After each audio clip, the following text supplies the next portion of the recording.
Welcome to this week's edition of the PodStation. How are you, Dante? Good, enjoying the summer. Enjoying the summer. Isn't it very hot over there and you don't even have AC? Oh dear.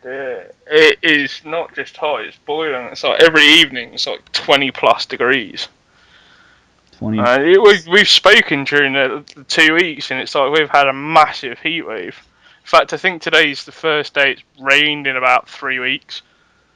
Yeah, we had some serious heat here too. It was pretty bad. Perfect time to stay indoors if you get sunburnt a lot. I will say that. I don't Not get like sunburnt easy, but I have been sunburnt quite a bit lately. I don't know.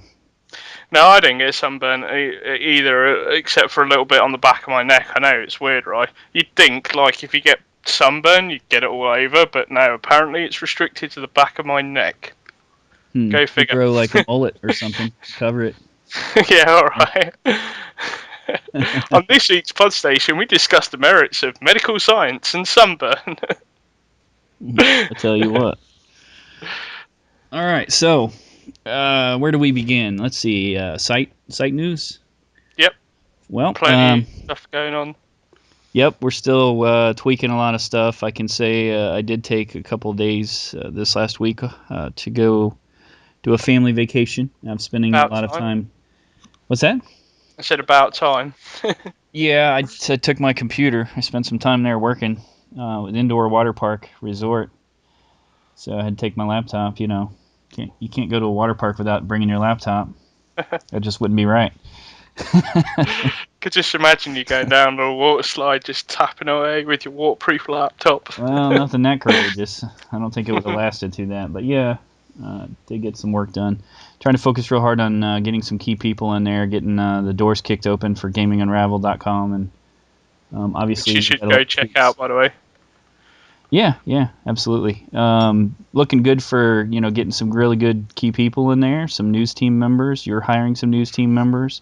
Looking for a community manager, looking for SEO skills, still doing a lot of things, getting a lot of people in key positions that know what they're doing. And, we'll officially open the doors over there once we get, a couple more key people in place. Yep, still working on building the cloning machine. Indeed.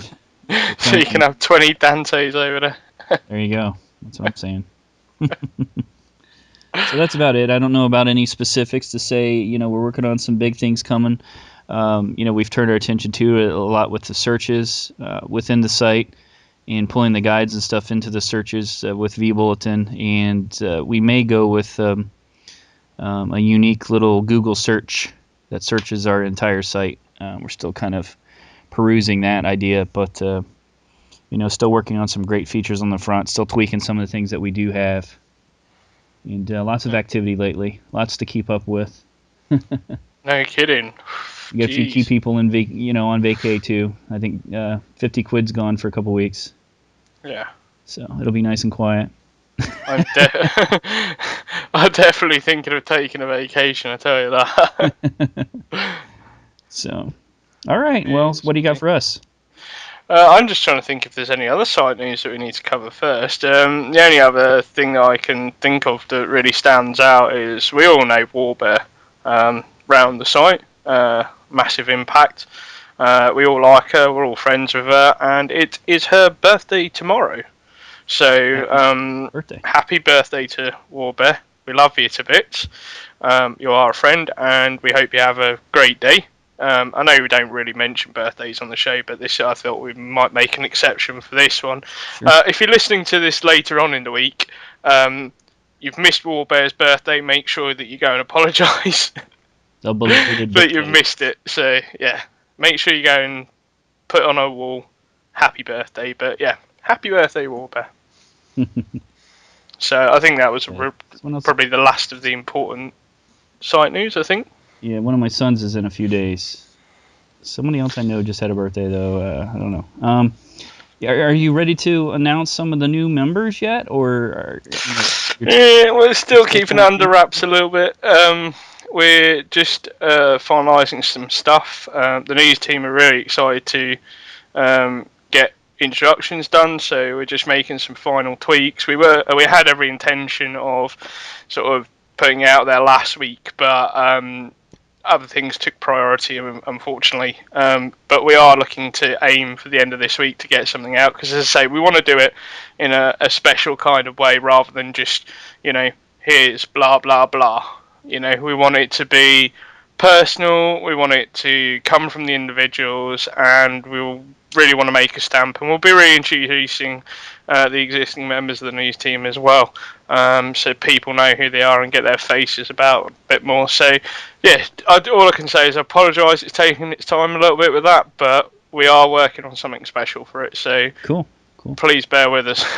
We will try and get it out at the end of this week, I promise. We need them to, kind of meld with the other people too, and not be, so autonomous that they're just out there. I don't know. I see them around, but then I don't really see them around, if you know what I mean. Yeah, give them time. They are settling in nicely. So, once the wrapper's taken off, you should see a lot more of them. Certainly round and about. And by all means, go and say hi to them and stuff. Ask for help. But we've got some cool new features coming in for the news team as well, some regular features. Speaking of which, we were discussing those earlier. So, again, I'm not going to take the wrappers off those just yet, because we like to... we do like to keep you in suspense a little bit. So, yeah, and I think it's kind of nice if we don't announce everything all at once and do a Microsoft where we announce everything at once and then it just falls flat in our face. So, yeah, but do bear with us. Some exciting things coming from the news team. You may have already started to see some of them.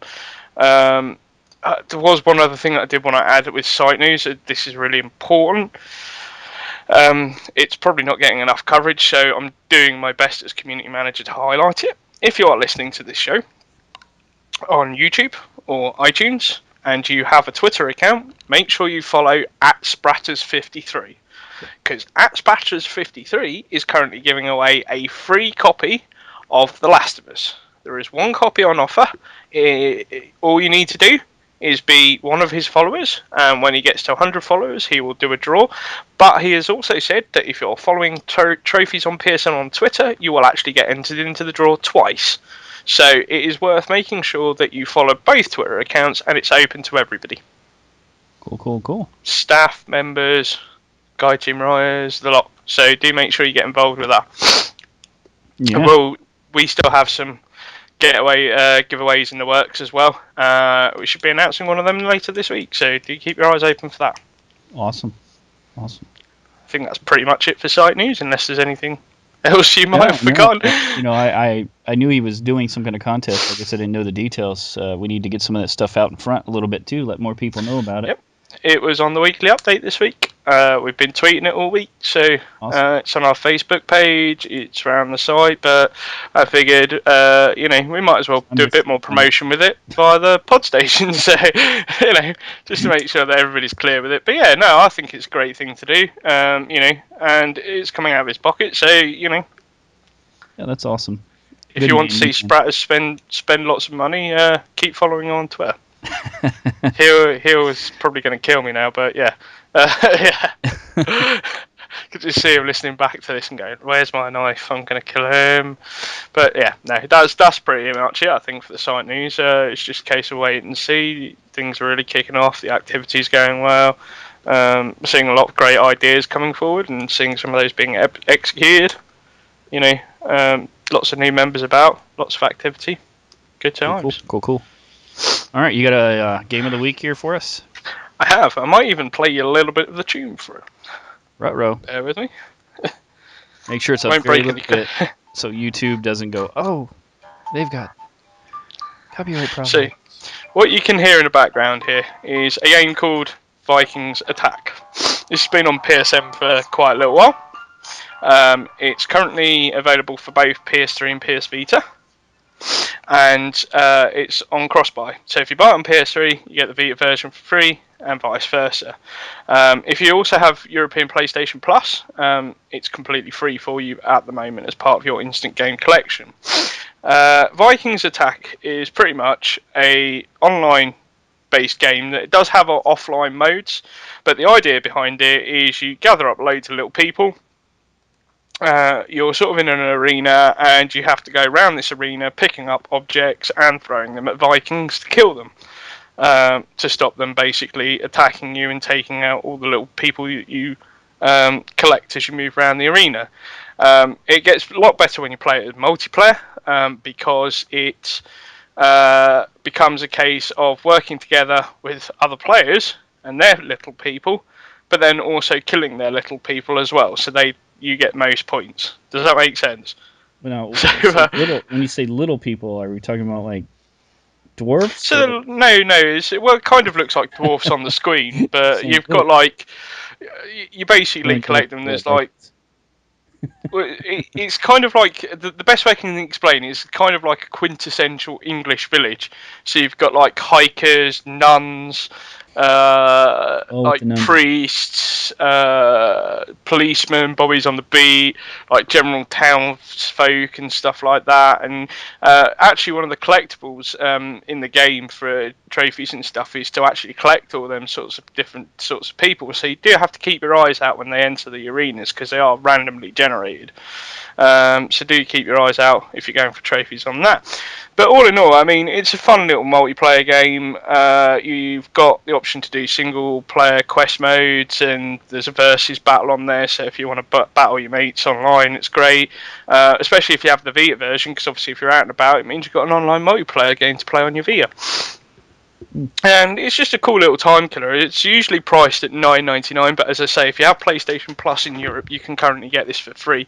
I actually remember seeing this game back at Eurogamer, and I thought quite highly of it then, but unfortunately it got buried under 2012's big releases of Christmas. And so I kind of forgot about it for a little while. I'm kind of glad that PlayStation Plus put it up for free, because otherwise I would have forgotten about it. And it's actually a fantastic, fun little game.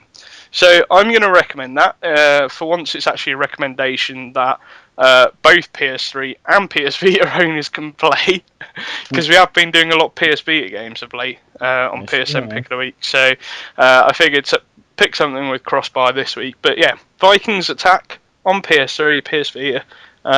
Got EU Plus, download it now. If you haven't, it's still worth a purchase, and you're going to have a lot of fun with it.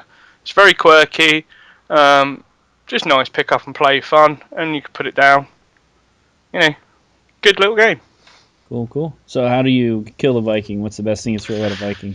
Well, it gives you all sorts of things depending in the arenas, depending on the levels you are, because each level's kind of got a theme to it. You can pick up tractors. If you've got enough people in your crew, you can pick up tractors and throw those at groups of Vikings. Usually the best... You get like a whole bunch of people like picking up stuff. That's what they're doing. Yeah, so you walk around as a group. Huh. So no, and the more people... Just throwing? No, it's all throwing? Just throwing. And you can actually... obviously, the more people you have, the heavier the objects you can pick up. Which then you can throw at the Vikings, and it will kill more of them. And that's where the element of strategy comes in, especially if you're playing against other people online, because you can, obviously, if you take out the other team and kill some of their little guys in their group, they can't pick up heavy objects. So then you can kill more of the Vikings, and you know there's an element of strategy to it as well. To be honest with you, I think the bench is probably the best thing to throw at the Vikings, because it damages a lot of them all at once, because a bench is massive, but it's not very heavy to pick up. But there are lots of elements of strategy to it with it overall. So yeah. And you can also steal as well. So you know, if like one of the other teams is running around with a massive object and you want it, just creep up behind them and steal it. Or get in the way of it and steal it, but you have to be careful with that, because sometimes it doesn't always pay off. You might end up getting crushed while trying to steal things. Okay. So sounds weird.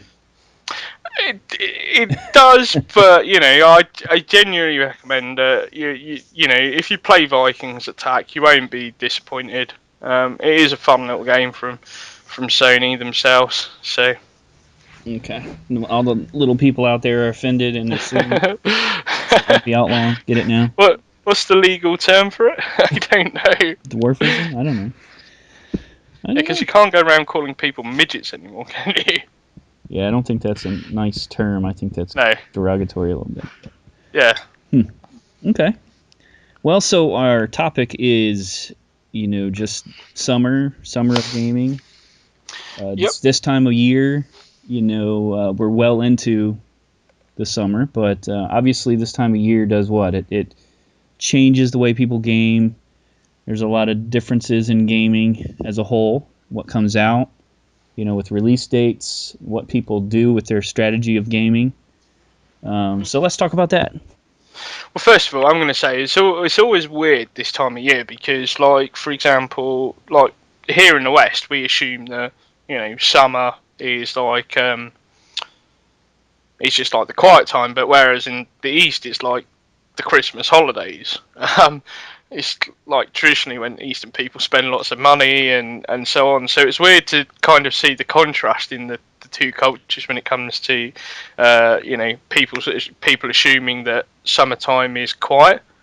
I think it's also important as well that there is actually quite a few games coming out over the course of this summer. I think we're due for Diablo 3 shortly and Killer is Dead, and those are actually two pretty damn big titles, which is always weird. And do you remember Arkham Asylum? Mm-hmm.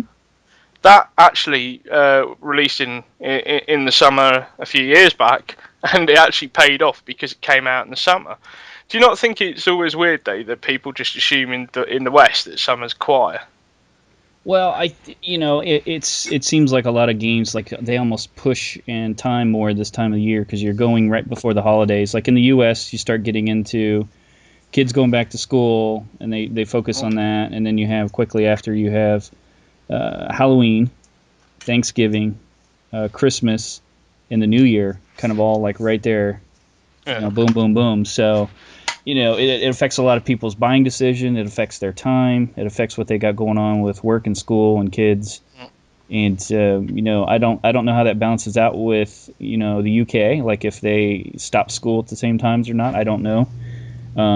But I do know. I mean, the Japanese are very, very different in their gaming. I am well aware of that, and their holidays and their traditions with buying games and stuff vary greatly. And it's a tough comparison to understand that Sony as a whole, it's tough to look at it and go, well, that's a Japanese company, and just the realization that they have all these games that they play that don't really leak over to our side and vice versa. It's crazy when you really think about it. Well, yeah, I mean, we've talked about the regionalisation before, and I won't go too much in depth. Well, But it's if more than it's it's if more than just it's a legal or a language. It's like a whole cultural difference. yeah, but I don't know. I mean, I find some of their games are just crazy weird.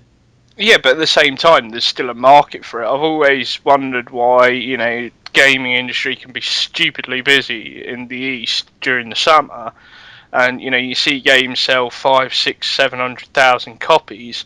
What's the one that's doing the rounds at the moment in Japan? Dragon's Crown, and yet you sort of think, well, why are you not releasing these kinds of games during the quietest time? Because that's the best time to get exposure. Yep. I'm kind of a little bit disappointed in Sony this year because, like last year during the summer, we had a whole bunch of indie games like releasing every week. And Sony, it gave Sony quite a lot of opportunity to give these indie games a lot of promotion, Hmm. and it was literally you could not move for indie games last year, and it sort of seems to have dropped off a little bit this year. I mean, don't get me wrong, there are still indie games getting promoted and stuff, but not as rigorously as they were.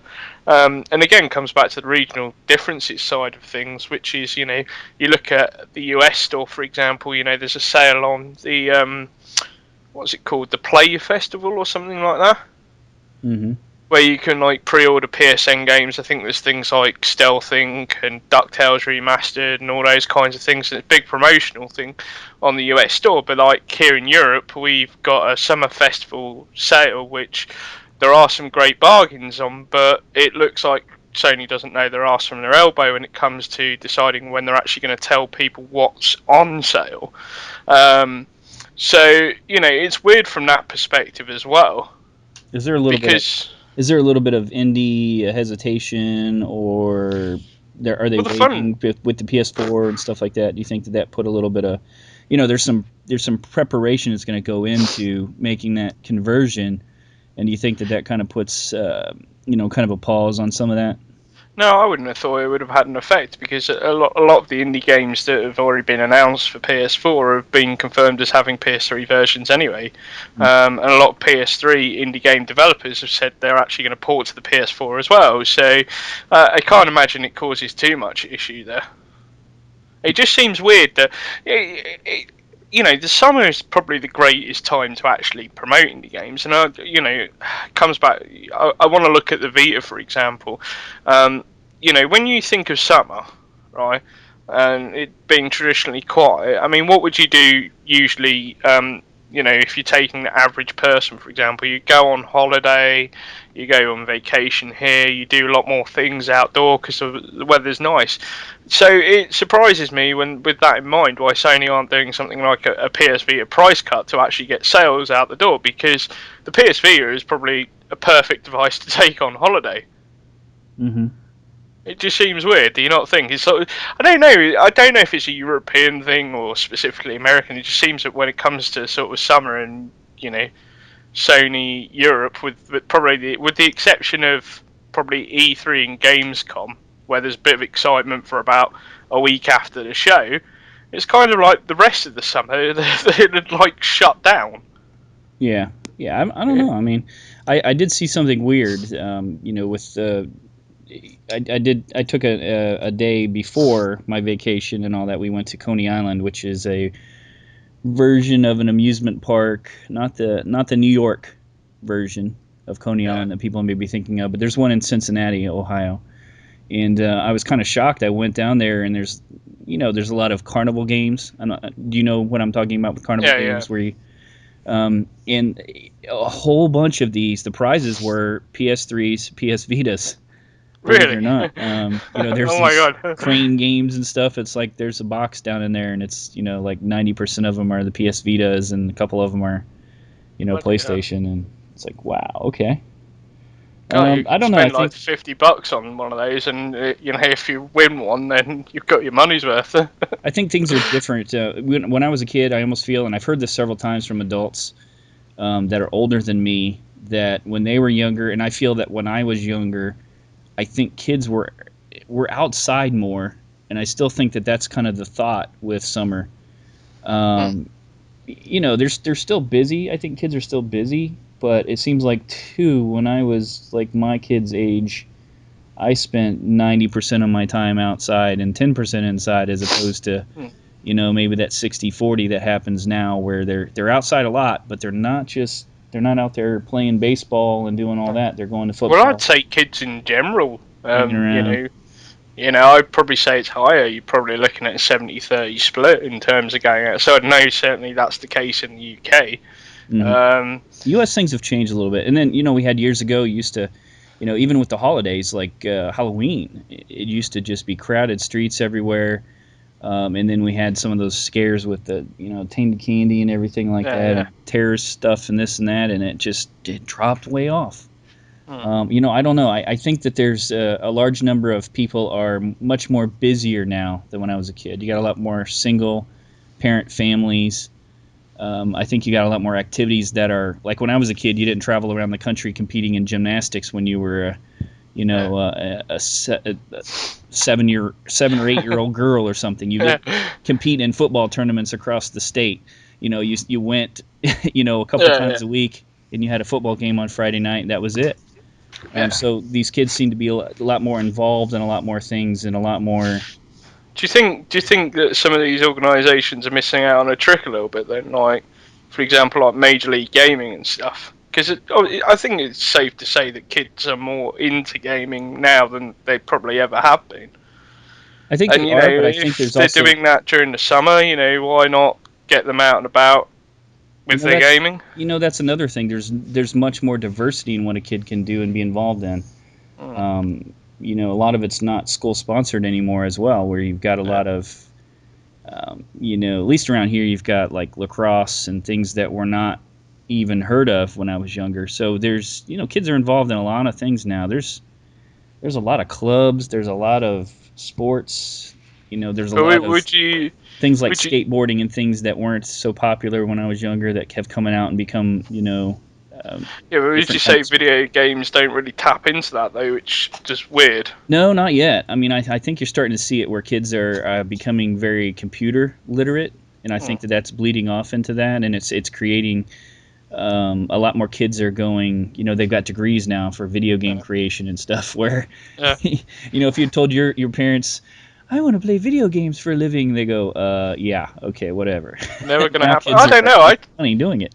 Well, I still think there's that whole atmosphere around it anyway, which is you'd never make money in the video games industry, and it's like, That's how true. wrong could you be? But yeah.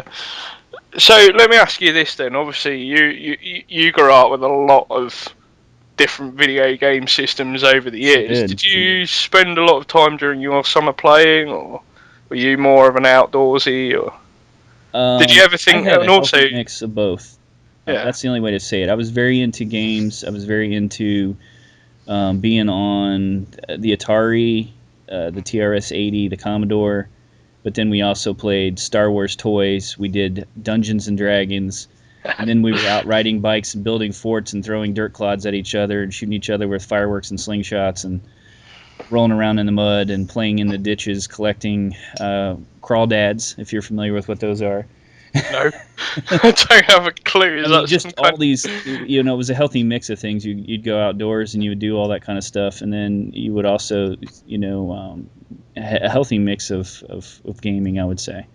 Yeah. And, that was back in a time where, electronics were not commonly found either. So, it was a bit off the beaten path to pick up a computer. Most people that were into games and stuff, it was board game versions. It was the precursors where you had Dungeons and Dragons, where you were doing paper stuff. You were actually rolling dice and doing that. And I feel that that's kind of the basis of where video games kind of got started. Yeah. Was that adventure and that role play and all that kind of stuff. So. Yeah. I see. As a kid myself, like in my sort of sevens or eights, my pre-10 years, I didn't really get into video games that much, if I'm honest. I mean, in my teens I got into Game Boy, and to be honest with you, my mum would spend more time on that than I would with Tetris, for example. But I don't know. It's like when PlayStation 1 came along, and I was like a teenager and stuff. I found myself getting into it a bit more.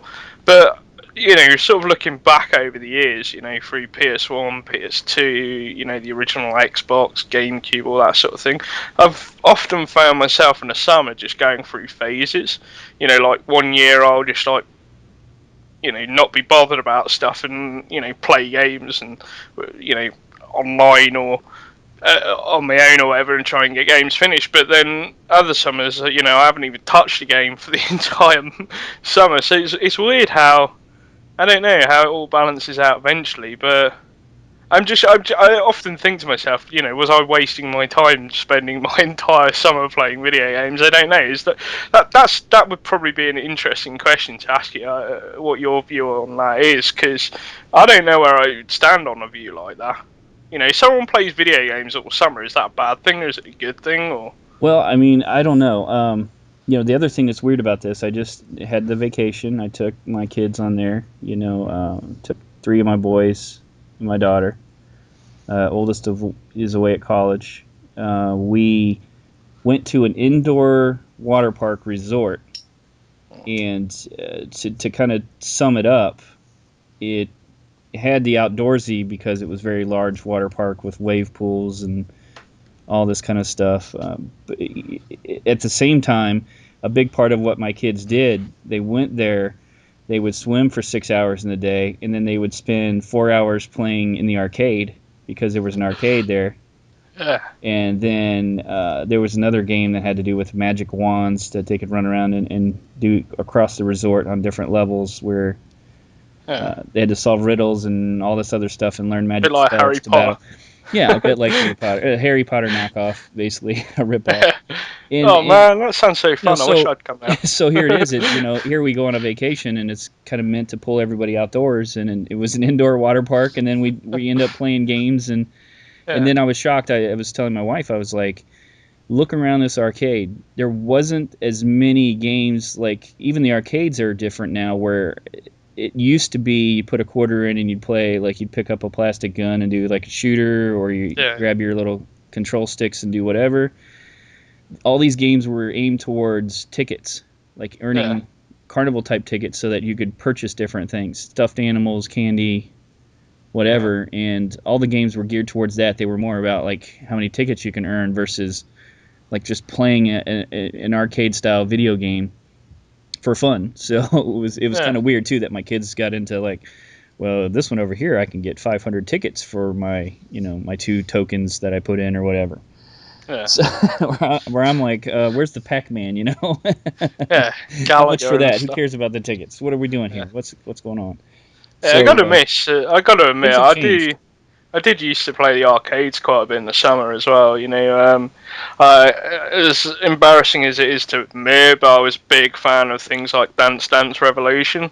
You'd Really? get on those during the summer. Like, I remember as a kid going up to visit like family in Blackpool and stuff, and you'd go to like, Blackpool's like one of these massive resort sort of towns up north in England for those that are international and don't have a clue where Blackpool is. But so yeah, I'd spend like all my time in the arcades there, even when I went to visit family. And I don't know if I'd class that necessarily as video games because I wasn't sat indoors at home playing or anything like that.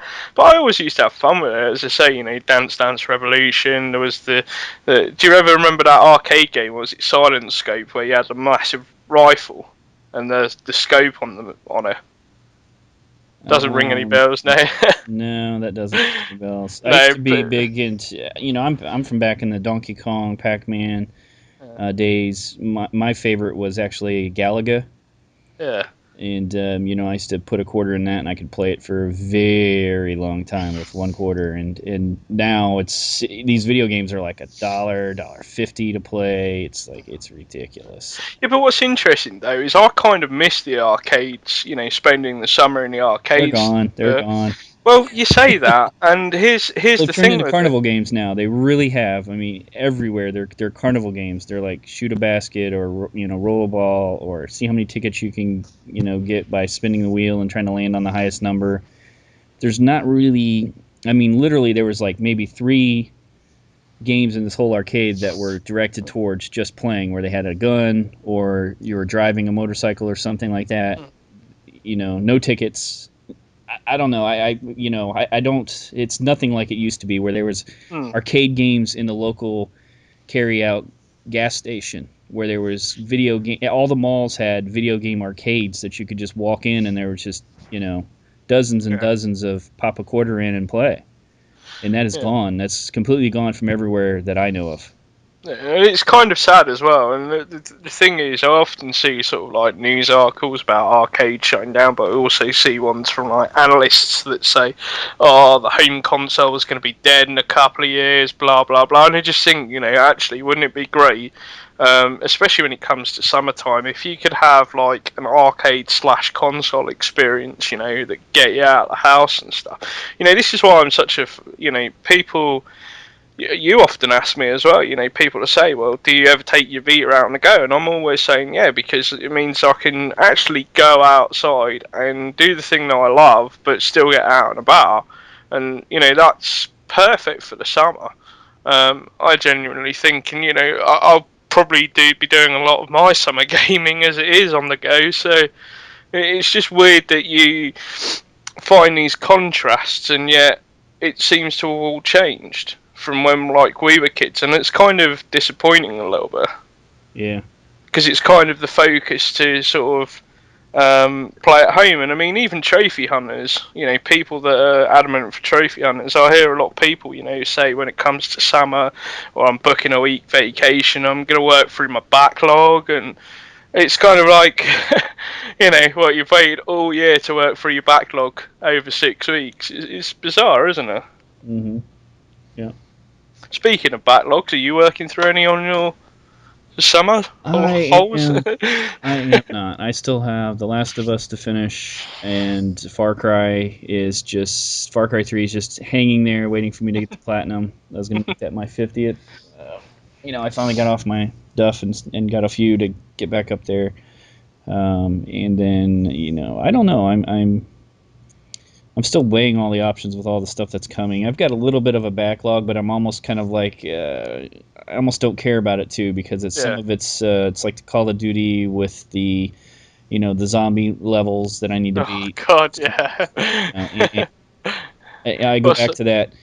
I really want to get the platinum in it and continue my platinums in all the Call of Duties, but then at the same time it's kind of like I fight that to prove the point to myself that I want to have fun more than play something that I don't like for just trophies. So, I bought the main part of the game because I love getting all those trophies, but at the same time I could care less about the zombie levels, so that kills it for Call of Duty games.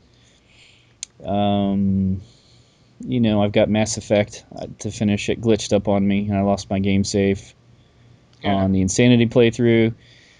That one's a little bit tough. I did buy some DLC for Skyrim and stuff, even though I have all the trophies. I did play that a little bit just for fun on the side. Went back and played a lot of Rage, for fun. I bought some of the DLC and stuff with that. That was a fun little game. I just recently heard that Rage, the makers of Rage are considering some future expansion with that that franchise is not necessarily dead. So that was some good news. And I don't know. I mean, I'm kind of like just picking and choosing the things that I feel like I missed that I really want to get back to, that I like, the things that I enjoy playing. I'll finish off the trophies in them, and everything else I'm kind of just like, if I get to it, I'll get to it. I'm just looking forward to just busting it open with the PS4 and some of those games that I really want to play, and I know I'm just gonna be inundated with all the stuff I'm gonna want to play. See, I found myself at the moment. I've been trying to avoid the whole focusing on a backlog, because you know me, my backlog's got backlogs of backlogs. So that's all it is. It's always difficult to sort of prioritise and stuff. And with the summer being extremely hot, certainly in the UK here, I've been finding myself that because I've been staying in a lot more than going out because of the heat. As you pointed out rightly, we don't have aircon as standard. I've been playing a lot more than I would have anticipated, and so I've actually found myself going through the backlog, trying to finish up some games and finish others, start playing others. I suppose this month's PlayStation Plus didn't help with things like Need for Speed, Most Wanted, and stuff. Now, is it a backlog, or is it just because I would assume that if someone's going to say it's a backlog, then that means you have plans on going back to it. Do you have plans? Yeah, there's a lot of. Is it a true backlog, or is it just like I haven't finished those? Couldn't even put a number on how many games I've sort of looked at and thought, I'm coming back to that and finishing it. What was I playing the other week? Saints Row the Third. I sort of got into that a little bit a year ago, and I decided that this summer I was going to finish it because obviously it was added to PlayStation Plus, so there was a lot more people playing it, and it just got me interested in playing that again. One of the older games that I had as well that I've yet to actually platinum is Stranger's Wrath. Anybody who knows me knows I'm a huge fan of the developers Just Add Water and the Oddworld series. I even got to see them announce Abe's New and Tasty last year at the Eurogamer Expo, so I'm a huge fan of them, and yet I've still yet to platinum their game. So I don't know. I always query somewhere, because I find myself sitting there again looking at sort of the games on the shelf, and I'm kind of like, I'm going to leave that one to summer. I'm going to leave that one to summer. I'm going to leave that one to summer. And sort of get through. It gets to the summer, and then I'm kind of like, I'm just going to play whatever. And it's weird, isn't it? With backlogs and stuff, and how people kind of leave it to the summer to clear them. Yeah, because they look for the slowdown and they go, okay, now this is a slowdown, but I don't know, if you got that big of a backlog and you're not really ticking it off, then I think you're bullshitting yourself. It's not really a backlog. It's just kind of like, That's where I say, like, true trophy hunters that get aggravated by not having 100% in things are more gonna they're gonna have a true backlog and they're gonna clear it. If you're Yeah. able to step past even any game, then you've kind of broken yourself free from that Well, I know there excessive are some games compulsive. this summer that I definitely do want to do. I definitely want to give Fallout New Vegas another shot. Um, and I definitely want to get Yakuza Dead Souls finished because I've still yet to beat that game. Yeah, New Vegas. I promised I would go back and do get the. I was looking for a Game of the Year edition with all the DLC trophies. I Yeah. never did find that. So saving that up for next summer. I don't know. Those are games I can find myself going back to because I enjoy them so much. But I don't know. So let me ask you this then, because obviously we're just focusing on things that are based around summer gaming, some of the issues and stuff. But I'm curious as well. Obviously, I'm guessing you still go and buy games in the summer.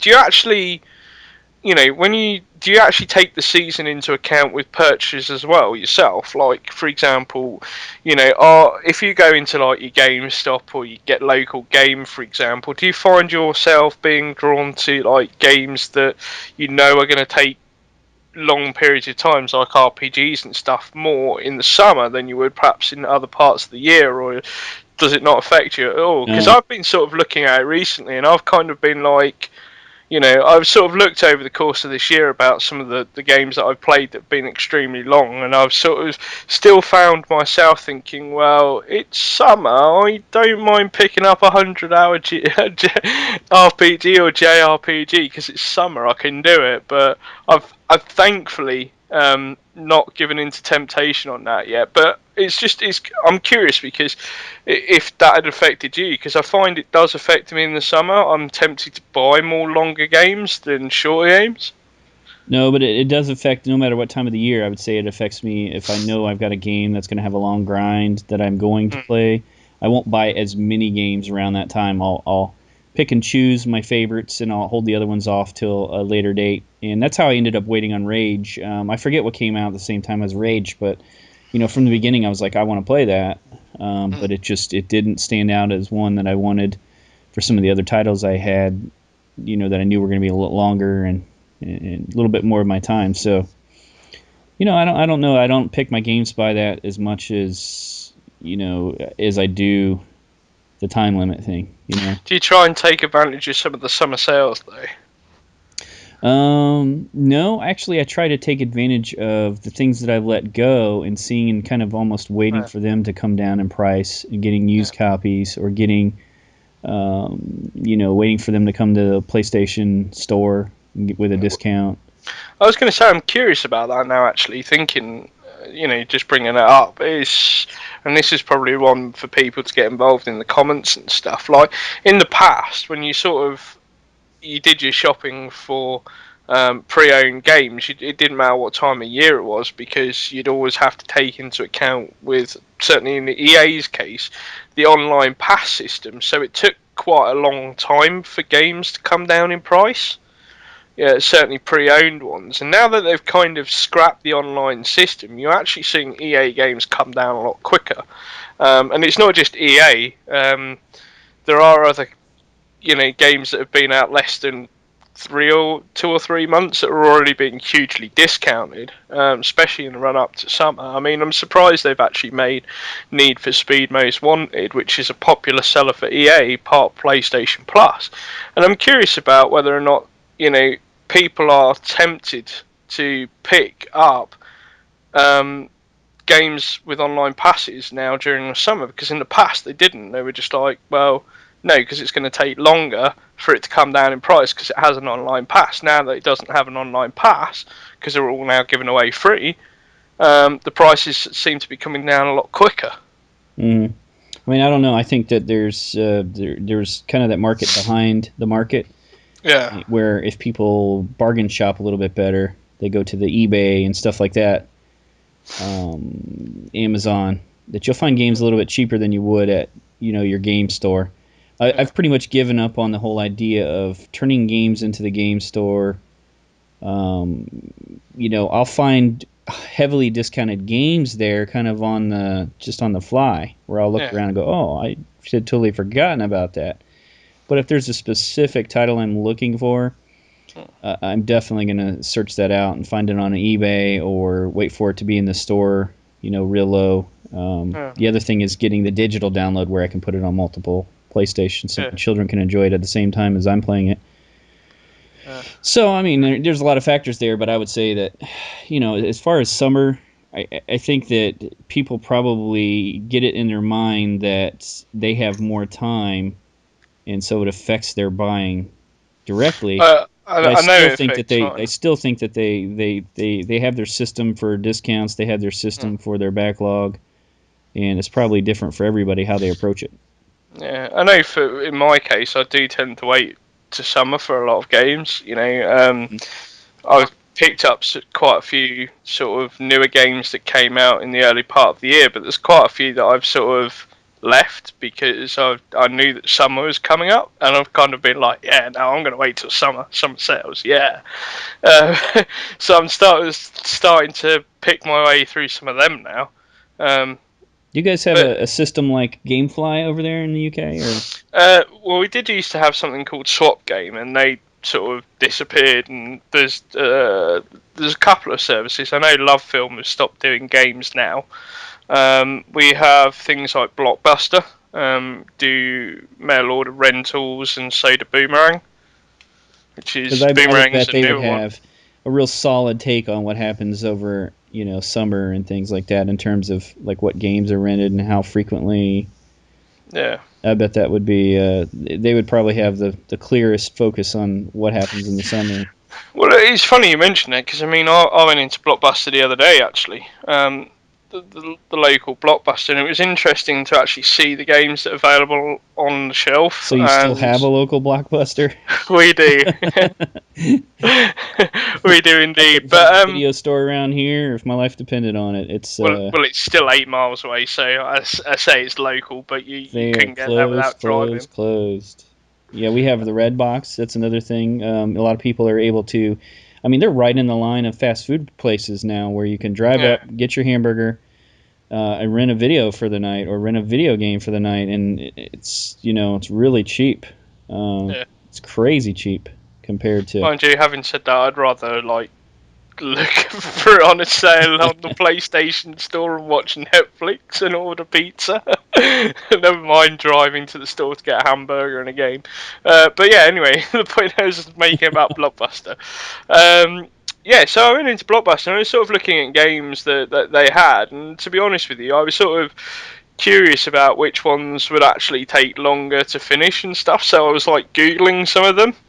I just out of curiosity, because I was kind of like, well, if I'm going to rent a game, I kind of want to know how long it's going to take me before, and I'm going to finish it before I take it back. And it was interesting, actually, because a majority of the games I actually had on the shelf were like 40-hour, 50-hour plus games.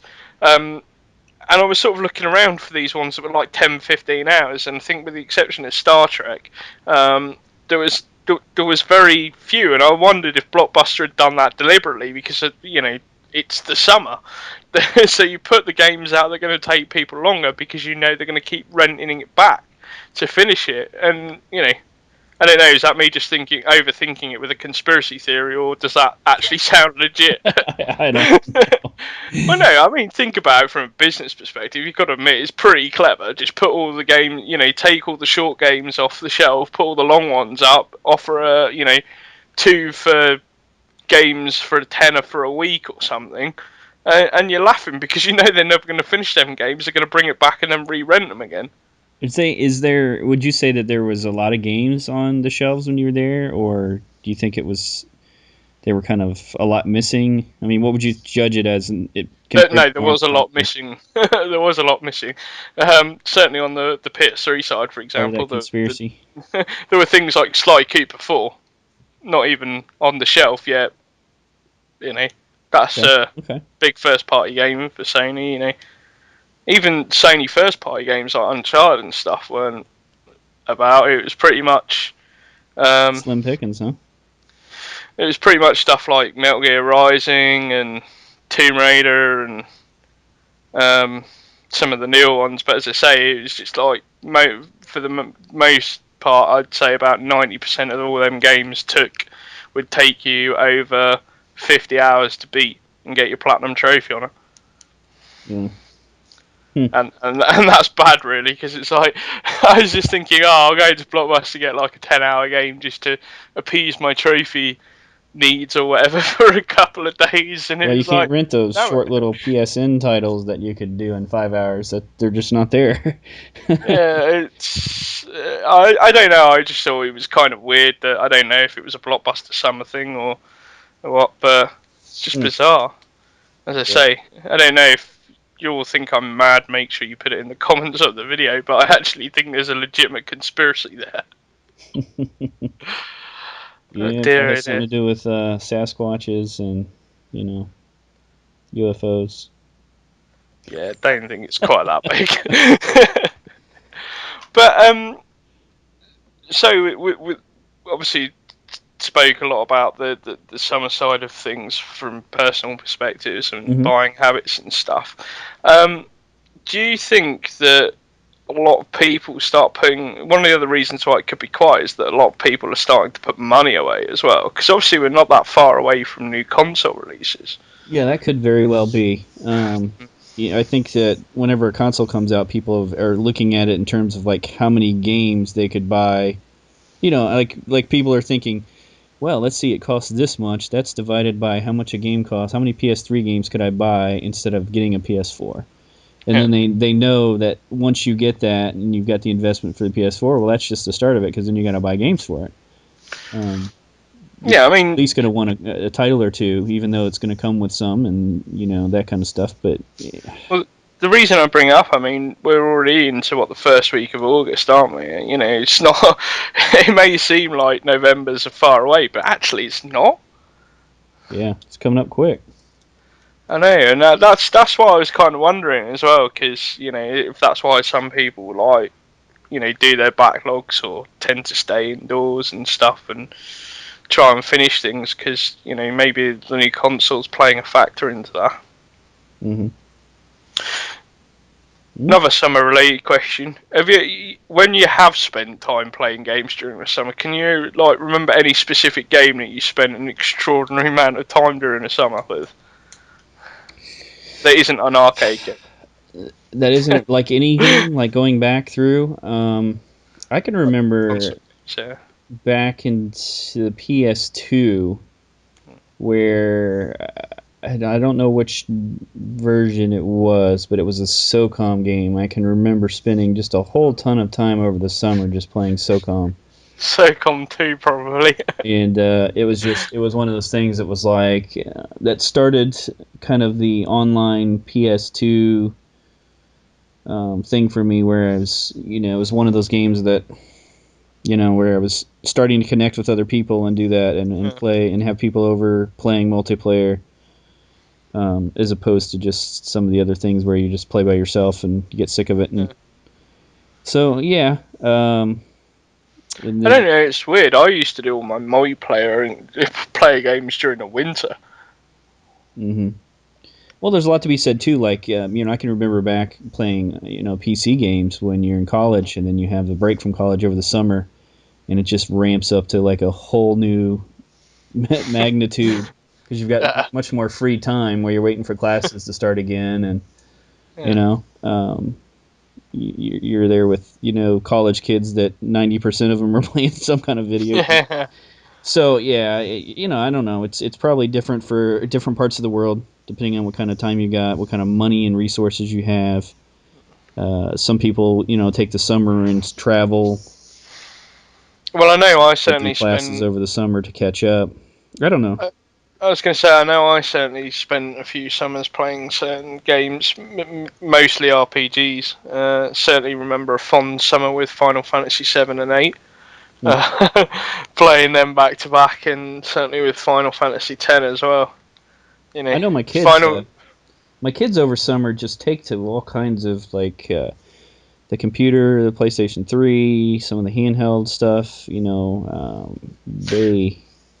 I say as a parent it's different because like during the school year, they go to school, they come home, they do their homework, and then kind of all of them are at the same time wanting to kind of play PlayStation Yeah. as a family with me. Whereas like the summer, it's like, one will be playing the PlayStation in the morning, and then another one will, be Yeah. playing the computer, and then they'll switch, and they kind of use more devices Yeah. and go more different directions in the summer because they have so much more time, and it certainly keeps me from getting at it.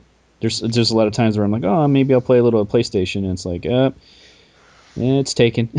Yeah, but see, that's the thing in the summer. I Shouldn't be in mean, school. Go to school so I can play my PlayStation. well, I was just going to say in the summer as well. I mean, even if you're, not necessarily have a family or anything, but you kind of get swept along in the whole idea of what summer vacation's all about, and you kind of, even if you do the regular 9 to 5, your sort of routines are thrown out of whack. Yeah. But as I say, I always used to know it was summertime because it was a case of oh, we've had a really hot day, time to crack out Final Fantasy. That's how I could always tell it was the start of my summer. So yeah, I'm gonna play through this again.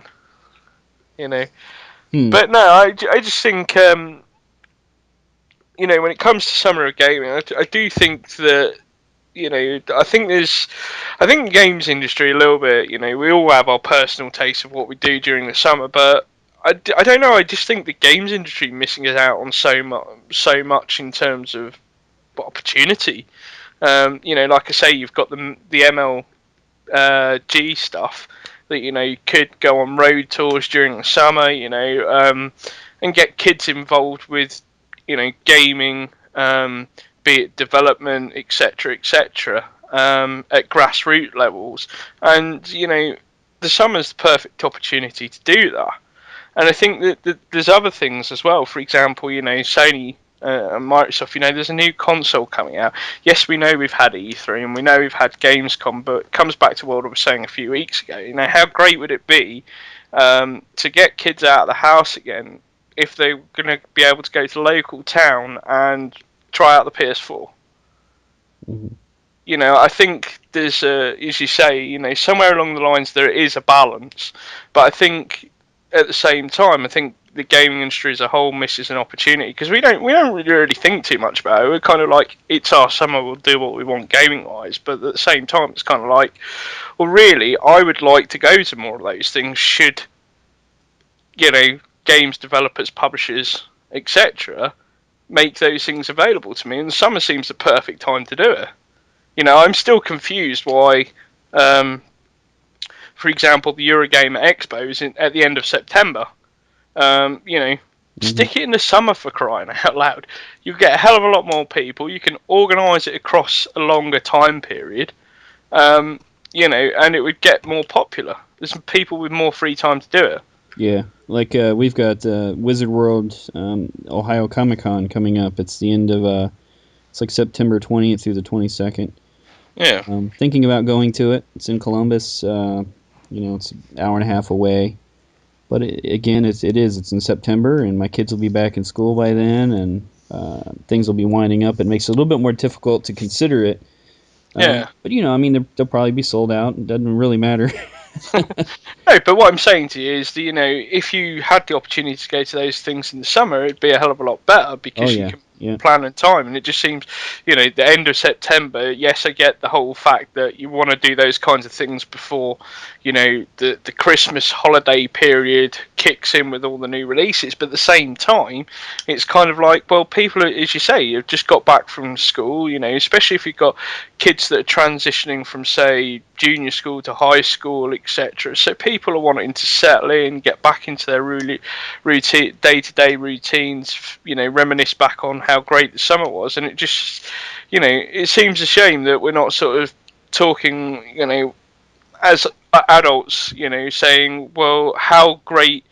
I remember the summer of '93 when I went to a Nintendo Expo, and it's great. I love that summer because I just got to go and try out all Nintendo's products or Sony's products. Do you know what I mean? We don't talk about that as adults, and that's what I'm saying. It's kind of like, did we miss something? And are we missing, are we missing an opportunity to give that to our kids as well? I don't know. I don't know. So should I go to Comic Con? What do you think?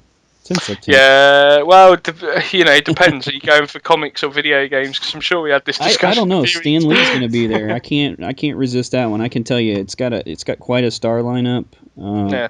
Laurie Holden, Norman Reedus, Go for it. Lou Ferrigno, Ernie Hudson, William Shatner, Henry Winkler. But it's got Stan Lee, so I could say, like, of all the people, I sure as hell would like to take a comic up and get Stan Lee to sign it. Yeah. And then Norman Reedus would probably be the other one I'd want to meet. I was going to say before he dies, because God bless him, as much as I love Stan Lee, the guy's not getting any younger, is he? No, but I mean, what a driving force behind comics. A marvelous, driving force behind the movie industry now these days. Yeah, as well. Absolutely. Stan Lee, I mean, you got to appreciate, if you're a fan of comics, if you're a fan of superhero movies, if you're a fan of video games, you got to give a bow towards Stan Lee. Seriously, that guy's he's a living legend. Yeah. Yeah. And then, of course, Norman Reedus. I'm a big fan. The Walking Dead's one of my things, and Daryl's a key character in that. Definitely my favorite. But all I was going to say is I totally go to that. Just remember why you've gone, which is for comics and not for video games. I would go for video games, but I sure as hell take a detour and see Stan Lee, shake that man's hand, get an autograph. Yeah. Maybe try and do some recording while I was there. Site news, that kind of thing. Yeah. Well, speaking of which, you should be doing some of that in September with Eurogamer coming up. So we are going to be in attendance. 26th to the 29th of September, I think. So yeah, that's a week after the Comic-Con. So. Yeah. Yeah. And PS4 will be there as well. So. Yeah, I have a feeling there's going to be some PS4s, at the Comic-Con. I'm just hoping they let us film it. I remember going a few years ago, and you're I'm sure they will at this point. Well, you're a fan of Skyrim, aren't you? So a few years ago, when they first showed Skyrim off before they released it, when I went, they had I'm sure I told you the story before, but they had like a 30-foot long poster on the ceiling. Above the stand, and they were showing it on Xbox 360, and we got told by the Bethesda rep at the time when I was gone that I wasn't allowed to take a picture of the poster, and it was a huge banner hanging from the roof, and I was thinking, are you kidding me? It's a huge banner hanging from the roof saying Skyrim, and the representative from Bethesda's going, no, you can't take a picture of that. Did you do it anyway? Weird. Yeah, of course. Well, there you go. So what's going to do to stop me is going to take my phone off me. Well, if it takes my phone off him, I'll just do him for theft or something, No legitimate reason to take my phone off me. So, we worked it out round. It just seems such a strange thing to do, but yeah. But I will say this, when this podcast goes up, if you know of any gaming events during the summer, do share them in the comments, because I'm curious, not just in the US, but also specifically in the UK and rest of Europe. If there's a gaming event specifically that you know of or that you may be heading to, let us know, because I'm pretty certain there are people out there that don't just want to spend the entire summer doing their entire backlog. It's nice to work through some of it, but at the same time, if you've got the opportunity to go to something cheap and cheerful, by all means, do share it with us. Yeah, the Wizard World Comic Con is it's $35 for a one-day pass, $65 for all 3 days, and this might be something to also talk to. We've got a few people located in Columbus. Site hookup. Definitely, but maybe we'll look at doing that with our events calendar, actually, looking at getting something put in there with that. But, again, any events during happening summer, let us know, and we'll pass them on to everybody else, because I've got nothing to do much for the summer, besides lots of site-related stuff. So, if someone does know of a convention, wants us to go check it out, make some coverage for the site, do let us know. Yeah. Come on over here. If you can get your butt over here, I'll get you into the Comic-Con. Awesome. I'm looking forward to that. I'm looking forward to that free plane ticket being sent through the post. What's the site's marketing budget? No, but a plane ticket's a heck of a lot more from England to Ohio than getting in a comic convention. So Yeah, you're kidding. It's about 12,000 miles as well. So be looking at, well, in pounds, it'd be about 2.5 grand to America as a return. So, probably. but yeah. Anyway, we So, digress. Any other business that you want to wrap up for nope, the end of this week? I Nope. don't think so. I just tell everyone out there about Gaming Unraveled. Feel free to stop by there. Sign up, give some tips and some input there if there's some things you'd like to see added to it. Understand that that's largely a different setup. We don't have a lot of the info going up there with relation to Sony or Microsoft or anything. There's no gamer scores. It's just all about YouTube, all about video production.